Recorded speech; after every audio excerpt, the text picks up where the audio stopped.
You can have, for example, an entire spacecraft 3D. That spacecraft, many people have observed this, we've had this happen on our expeditions, can then fold into space-time, and all you see is a sphere, a red pulsing sphere or orange or whatever. And then it can unfold back out. So this confuses people because they said, which came first, or was the sphere part of it? I said, well, it's all part and parcel of it unfolding within space-time. And this is why you have so many unusual manifestations. Often we'll have a contact event where we'll be sitting, we're meditating out under the stars, and there'll be a brilliant burst of light right in the center of the circle, maybe 4 feet above the ground. It's usually right around or above the puja table where I do the Sanskrit Vedic meditation. And it will burst so brightly that even with your eyes closed, you'll see your eyelid veins, and everyone is sort of permeated with a consciousness light. So the light is actually imbued with consciousness almost at a celestial fine level, and people are just awakened into a state of amazing consciousness. That's happened many times. Another time up north of Phoenix, out near the National Forest, a craft came in, we were in meditation, and literally I was looking just at the right point because I was told mentally look up to the behind me. So I actually had to look like this. At that instant, it looked like, the heavens had been rent asunder.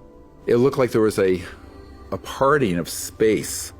And in that parting of space, this beautiful blue ship appeared and suffused the entire team for just an instant in this blue-white light. It lit up the entire desert. I mean, it was, and everyone saw this, of course. It was brilliant.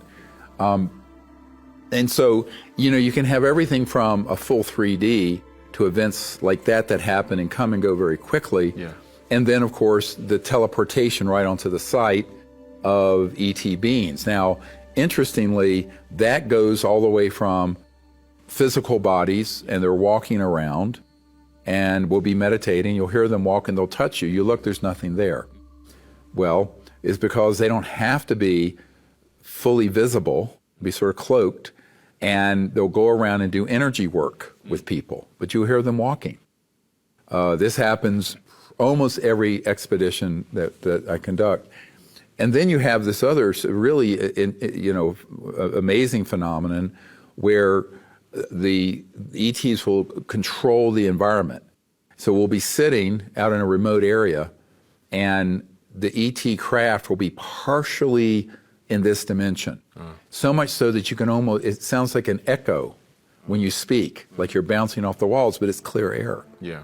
And in one instance, I remember we were up in Joshua Tree in the center of the park, and it was about 38 degrees that night. It was quite cold.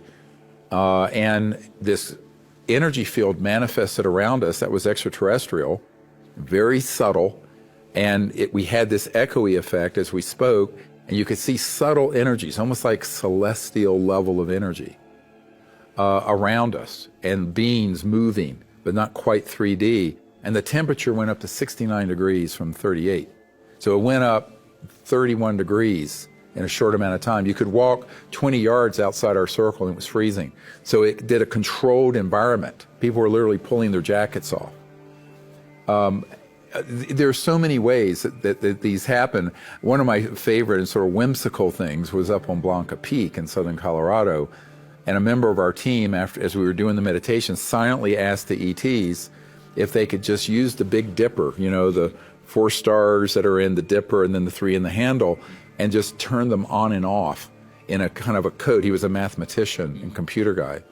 And sure enough, as soon as those thoughts left his brain to the ETs, in a crystal clear sky, we were up at 9,000 or 10,000 feet, each star, and sometimes 2 at a time, would go on and off signaling to us.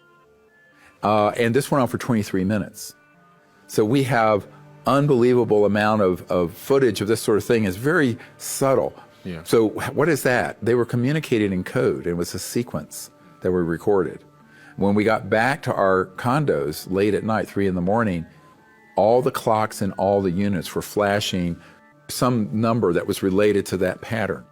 really unusual, higher consciousness, trans-dimensional manifestations. It's really quite beautiful how this all unfolds. At one time at Mount Shasta, we're in meditation, and this gets into the Vedic concept of name and form, where the thought sound component can manifest the object. It's called name and form. So the word for water in Sanskrit is akshmaniyam. At a certain level of consciousness and vibration, you can manifest water. But the ETs have technologies as well as innate abilities to do this. So we're sitting in a circle in the national forest. All of a sudden, we hear this tone that comes through from southwest to northeast, headed towards Mount Shasta. And everyone hears it. The eyes were closed. And what everyone saw in their mental image was a sort of gray metallic sphere that was consciousness and ET, zip, zip, zip, zip, zip, like a string of pearls moving through the circle at ground level or above the ground, but at our level where we're sitting in the chairs. Very unusual. We have a tape recording of that signal that was moved through. So there's almost an infinite number of ways that civilizations that are interstellar and are at that level of technology and consciousness can manifest and interface. So it can be in thought, it can be in light, it can be in matter, it can be in natural phenomena. One of the things that happened about a year and a half ago, we were at Joshua Tree National Park, and this sort of thing has happened many times. It looks like we have a aircraft coming in on landing approach with landing lights. So we're looking at it. To me, it felt like it wasn't human. But as it got closer, you heard the jet engines, all that. But suddenly, in a crystal clear sky, it gets right above us and dematerializes. Now, no one was filming it because everybody assumed this is obviously an airplane going into Palm Springs or Orange County or LAX. In reality, they were masquerading as a jet, but they weren't. And this has happened multiple times. We've also had a lot of phenomenon with weather, where we'll be doing our CE5 contact and we'll have a cloud appear. And then the cloud, it's really windy, it never moves. And you'll start seeing objects light up around the edge of it, moving around. Now this happened in Arizona for about 45 minutes that we videotaped. And it was a cloud that they had created to keep around the craft while they were meditating and connecting with us. And everyone saw this. So that's what you're dealing with, and that's what you have to prepare for mentally, and really do a reality check at every step of what you're doing, because if you're making contact in a pure-hearted way, they're going to come. And they're going to come, however, in ways you may not be expecting. So you have to almost suspend your prejudices and just observe and be interactive, as opposed to wanting to impose your beliefs on what the ET civilizations might do. Right, just be open. Be open. And that's hard for people because we all have our own predetermined ideas. Exactly. Wow.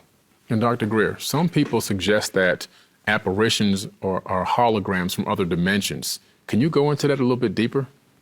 I know people who work in classified projects that have the ability to stage things using very advanced, generation beyond what people can imagine, holographic technologies. An ET civilization can similarly do that, although generally they don't have to stage anything. They simply can present in, it's not a hologram, it looks almost like a hologram or something almost astral that you can see, but it's actually them just appearing partially in 3D for security reasons or so that you're not scared. The big trick here is also realizing that 70 years and trillions of dollars in R&D and classified projects have enabled, and we haven't touched the surface on this, of what the intelligence community and contractors that are in unacknowledged special access projects can simulate. So that's one of the problems. So you have to know that whatever you think Yeah. can be done, go way past that.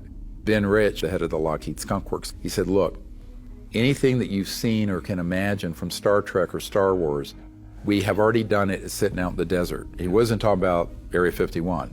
He was talking about the Cube and the underground facility for the Lockheed Skunk Works out in the high desert of California. And I think that there can be deceptive operations because they can stage, the humans can stage things that look very extraterrestrial. And then just add another layer of this is that many people have confused interdimensional beings with extraterrestrials that can be transdimensional. So again, we have humans, we have 3D, we have classified projects that can simulate almost anything. Now let's add to that the fact that most people conflate extraterrestrial vehicles and manifestations, let's say, with, they don't know, most people, that there are classified technologies that are the anti-gravity craft and stuff. This is mostly what's in the news. There aren't ET ones they're showing ours, staging things. And then there's a whole bunch of other phenomenon. If you want to hear one of the weirdest things that's true, a man who worked in the Cube at the Lockheed Skunk Works described to me an area where they had an electronic device that people could connect to and that would take them into not another planet, but into another dimension and see some horrifying boogum creature and pull it into 3D and it'd be running around the lab. I know other scientists outside the Skunk Works have done this through very high voltage systems where they cross into these other dimensions. Wow. So this is where a little knowledge is a dangerous thing. We have to have enough knowledge of the cosmology to have discernment to know what's going on. Yeah. And that's kind of been lost in this discussion because it's a little bit detailed. Yeah. But if you just remember, there's ET, there's human that can simulate the ET, and there are another whole category. And most of what, say, is talked about in the UFO culture is a gamish of all three without any discernment. And I think we have to reach that discernment or we're going to be hopelessly confused, but more importantly, can be deceived. All right? And I think a lot of this obfuscation and confusion has been deliberate because knowledge, as the Vedas say, knowledge is the greatest purifier. When you have the knowledge, it can purify and clarify. And I think this obfuscation is not helpful.